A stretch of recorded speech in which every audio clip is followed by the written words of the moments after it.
guys. So here she is. She is really, really dirty. Do not come for me. But there she is. She is full of pollen at the moment because this is Georgia. But there she is, guys. Looking pretty damn good. Pretty snazzy. Pretty snazzy, eh? She's considerably wider and she's taller than the old one. Okay, y'all thought she was big. She's big. And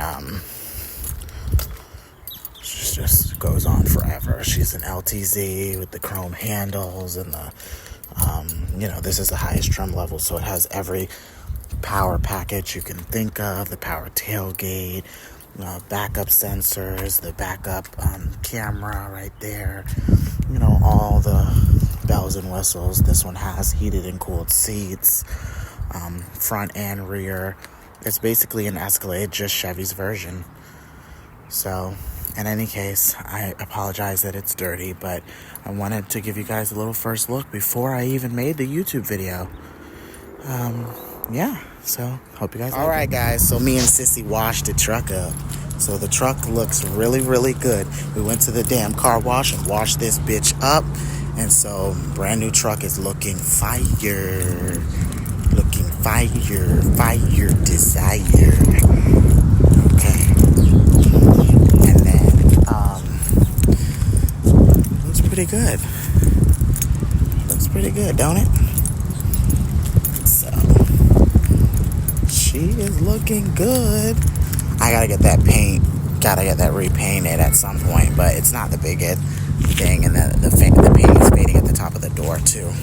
So just get that whole door repainted. But I plan on repainting the whole thing, and then I ordered the hubcap for that wheel. Actually, I ordered all four, so I'm just gonna replace all four so that they all have the same shininess. Yep. So, and we just cleaned it. Looks real good in here.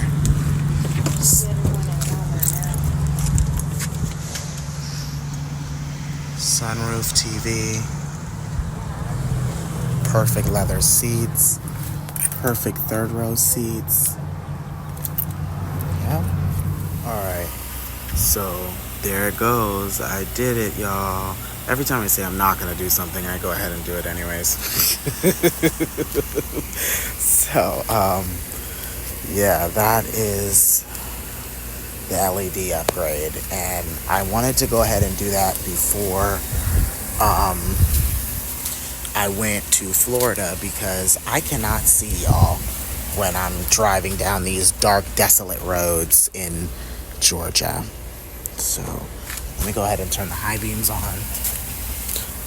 So obviously when you turn the high beams on, the fog lights go, shit, it's bright. So when you turn the high beams on, the fog lights go off. But there's a little mechanism that you buy. It's called All Lights On for Chevrolet. I'm pretty sure other manufacturers have it too, when all the lights on the front stay on and they come on at the same time. So that's high beam, low beam, and fogs. And there's a little mechanism you put on the fuse box that makes them all turn on and stay on. So that's the next step. This is the result. Don't buy things from faggots. Don't buy things from faggots. And that's it. Alright guys, as you can see, the Suburban is leaving. The Suburban has been sold. The engine blew, as I'll tell you guys and whatnot. This clip will be in the full video when it drops. But I'm just over it. So in any case, alright guys, there it is. There is the POS leaving. Bye-bye, POS. Goodbye, POS. Piece of shit. Yep, I'm fucking over it. I wish them good luck, though. Alrighty, guys. Christian Styles back for another video. And welcome. Thank you guys for returning to the Styles Garage. So I know that a couple months back I posted the GMT versus GMT900 Suburban video that you guys loved, by the way. You guys loved it on my main channel. You guys are, I post things twice, so I kind of combine the views from both channels. But anyways, so you guys loved that video that I did, and I guess I'll post this up on the main channel too. Why not? But I'm really trying to get all my car content off the main channel, so if this doesn't end up on the main channel, that's why. But so in that video, I kind of endorsed both trucks, which I probably shouldn't have done in hindsight, because I knew in my heart of hearts which one was the better one. And I knew, okay, so my thing is, I didn't want to give anybody a reason to boycott anything of GM. I just don't like it. They get enough hate, and as it is, they just have enough people that say horrible things about their products. I didn't really want my followers to then follow suit with that same ideology or that same word of mouth kind of thing that would deter you from buying a really great vehicle. Okay, because GMT 900s, they are really nice vehicles. The quality just sucks. So I didn't want, anybody to just be turned off based on my personal opinion or what speaking of GMT 900, here's a lifted one right here. I just didn't want anybody to be turned off. So I did so very professionally, because I am a GM loyalist. That's not a secret. Everybody knows that. I only buy General Motors vehicles for the most part, and American vehicles. If I buy anything outside of GM, it has to be American made. And I live in America. I am a full-on American citizen, and I love this country. So I am going to drive what this country has created, what this country has built, the man-made stuff that has come from us and not elsewhere, and the imports. And I will support American-made and American-owned businesses. I just will. That's just who I am. We live in America. I'm not going to drive a Toyota or a, I'm just not. Like, I show respect for this nation, by promoting our stuff and it being the best. And, I'm a huge Cadillac fan, obviously, because I'm African American and black people save Cadillac. But anyways, I wanted to really get into why I sold the Suburban rather than fixing it. The black Suburban that I owned, the GMT 900, why did I sell it? Well, when the engine blew on my way to South Florida, I didn't really have much of a choice. Now, my friend at the time, I say my friend at the time, like she's not still my friend. My good friend Jennifer, my good Judy, she had to come and rescue me and my sister off the highway in Jacksonville, Florida, because we had only gotten about an hour out from Georgia, from where we were living in Georgia, before the engine completely blew. Now, I was having all of these issues with the truck, like constant issues with the truck. And I just wasn't telling anybody, about those issues, because social media is a highlight reel. I don't show all of the negative that happens with the vehicles that I own, because I just don't feel like it's necessary, especially when they're not that big a deal. But this particular Suburban, I did tell you guys the story on how I bought it and how they deceived me and how the transmission was messed up and all of those things. So this truck had a history of multitude of issues. And I kind of just swept over that thinking, okay, well, it's a GM car. The parts are readily available. It's cheap. It'll probably be a simple fix. And for the most part, it probably would have been.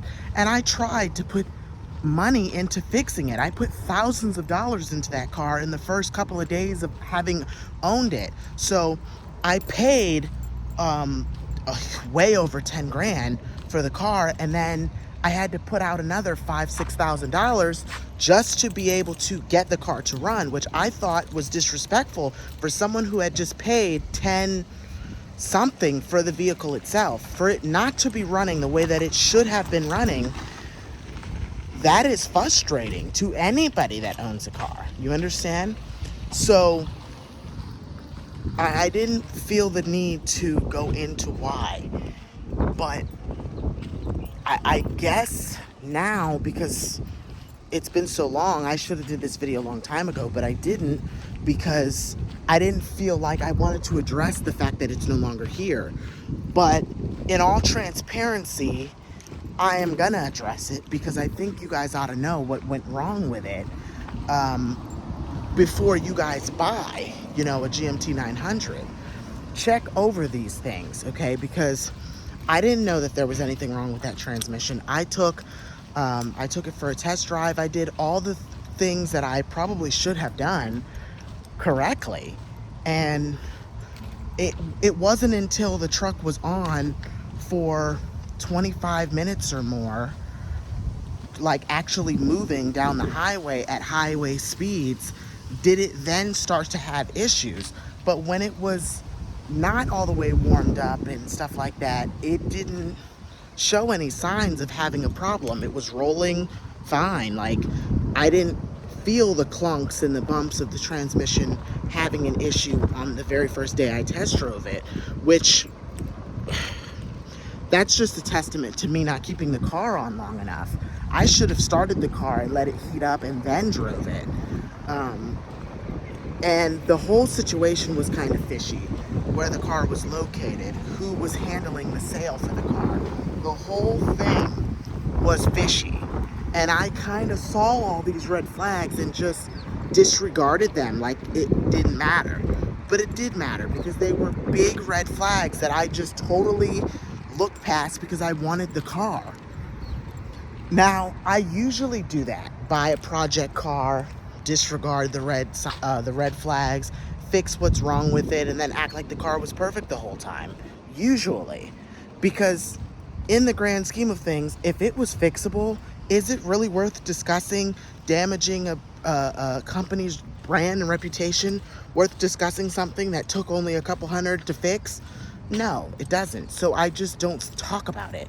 But I figured that, well, hey, let me go into detail and let you guys know what actually did happen, even though the battle between me and the person that I owned it or purchased it from is on YouTube. It's on both channels. That video is up for everybody to see. But I brought that car in to get serviced several times, and everything I said that the owner told me about, there being so many new parts and sparks plugs being new, and belts, and the radiator and the fan, which radiator was not new. I had to pay for that. There's a video, I'll link that video down below so you guys can actually see what took place when I actually purchased it, in the battle that I went through with the previous owner, trying to get them to pay for some of these repairs that they should have taken care of before the car was purchased, and it just didn't happen that way. So the car was a total piece of shit, and I was afraid of that because I had another GMT 900, this 2007 Escalade ESV, that was also a piece of shit. So that was my second GMT 900 that I'm thinking, okay, well, maybe if we get the one without all the bells and whistles, that'll solve the problem. No, that doesn't solve the problem. Just the way that the truck is built, the way that it is made is shitty. Sorry to say, it just is. And I don't like saying that. That hurts me to say as a GM loyalist, but, and I can't say, oh, I'll never buy another GMT 900, because I probably will, because I am a fan of General Motors, and I give them countless time and time again, chance after chance after chance.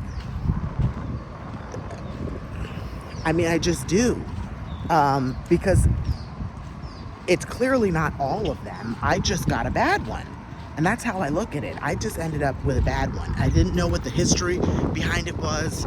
He was saying all the stuff was new. Several mechanics looked at it and said, this engine looks old as shit. This engine wasn't replaced. No way possible. Because if it's replaced and you just bought it 12 days ago, why is the engine already blown? There's no way possible. It had an oil issue that nobody could get to the bottom of. It wasn't burning oil. It wasn't leaking oil. The engine was going somewhere that it wasn't supposed to be going. And every 2 days, it would be out of oil. And I'd have to carry oil with me just to be able to get it to work back and forth every day. It had all these mystery issues that nobody could get to the bottom of, literally. So many mechanics tried their hardest to get to the bottom of what was going on with the truck. Nobody could figure out what it was. And still to this day, I don't even know what it was. The people that I sold it to, they haven't come back to me and said that they got the car up and running. They haven't did any of that. They bought it from me with that blown engine for $1,000. I let the truck go for the low because first of all, I wanted that money. And my plan was to sue him for the other money. But I just never did that either because I just wanted to be done with the situation. I just wanted it to be over with. And now, here we are. Yeah, every tax season I buy another car. It's just what I do. So here we are about to embark on another journey with a GMT 800. Again, me buying another GMT 800 versus a 900. And I can guarantee you, and I promise you I'm not going to eat my words, that I will not have a single issue with that truck. I will not have a single issue with a GMT 900 or 800 because I never do. The GMT 800s are bulletproof. They don't have the cylinder deactivation. They don't have that crap that the GMT 900s do. The GMT 900s made GM's truck quality go down the crapper, literally. The way things are put together with the hard plastics, and yeah, they might be durable and easy to clean and easy to detail, and they might hold up against chemicals and stuff, but overall, their piece of shit quality, it's absolutely ridiculous for what they charge for those vehicles, or what they did charge for them when they were new. And now, even on the used market, I feel like they're holding their value somewhat, and they really should not. Anybody that knows anything about the GMT 900 line, they're going to be the first to tell you that they're not going to pay over a certain amount for it because of the amount of money that you're going to have to put into it at any point in time with any mileage is why. So my father has a 2010 Avalanche GMT 900, which sucks. My mom has a 2014 GMC Yukon XL GMT 900 that sucks. So they back up and the steering link gets undone. Like, just the gear shifter just totally unplugs itself. Like, it has problems and weird kinks and issues. And my dad's truck is having a misfire, so he's gonna end up getting a new one because every other month it's another problem that costs more than $1,000 to fix. And he's just like, the truck ain't worth it. I'm just gonna move the fuck on, And it's a shame because I'd like to tell him to go back to, I love this fucking Lexus. This Lexus IS 250 or 350 or whatever this is, F-Sport thing. Oh my God, that's a pretty car. Okay, so if I was gonna buy outside of GM, that's what I'd buy. Anyways, so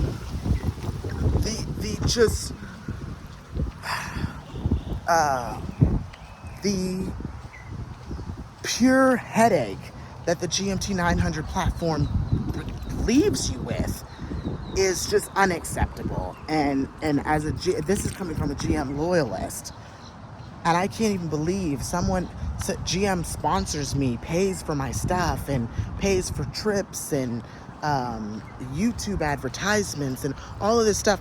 But I gotta keep it real with you guys. I have to keep it absolutely 100 with you guys. I am not going to sit here and pretend with you guys that these things don't matter, or that I'm not seeing, you know, the red flags, or that I'm not seeing the issues that happen, because I do. I see them, and I don't like what I see. And so I'm going to show you guys a series of clips and everything, I guess, of the car, and that's how I'm going to end this video off. But I'm just tired of the headache. I was just tired of the problems. So I did what anybody would. I let it go for cheap, and then I went to Florida. That was what it was. So even though I said what I said, I still stand by what I said in the other video about, you know, if you buy either one of them, you'd get a really good truck.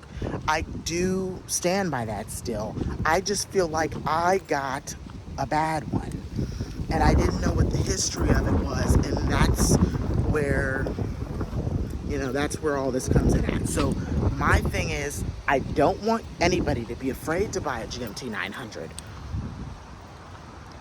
I would just say be very careful and do your research, and make sure you know the history of that GMT 900, and make sure that you know what was done already, like as far as repairs and what may need to get done based on mileage and maintenance, because it was up in the air what was wrong with that truck.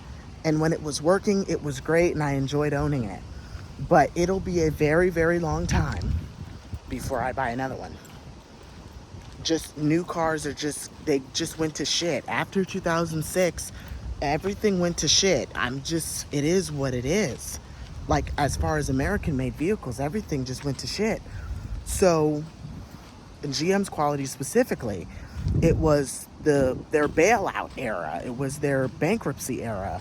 And they just threw anything together and slapped it on and just said, this is what we're presenting to the world, which is a bunch of junk. And they have gotten away with pretty for so long. Their trucks look pretty. Their trucks are the best looking trucks on the road. I don't care what anybody says. They are the best looking trucks on the road. I would choose a Suburban over an Expedition. I would choose a Suburban over a Wagoneer. They are the best in any generation. I'm talking about all the generations now. I think all of them, they did right in the looks department. They always have, all of them.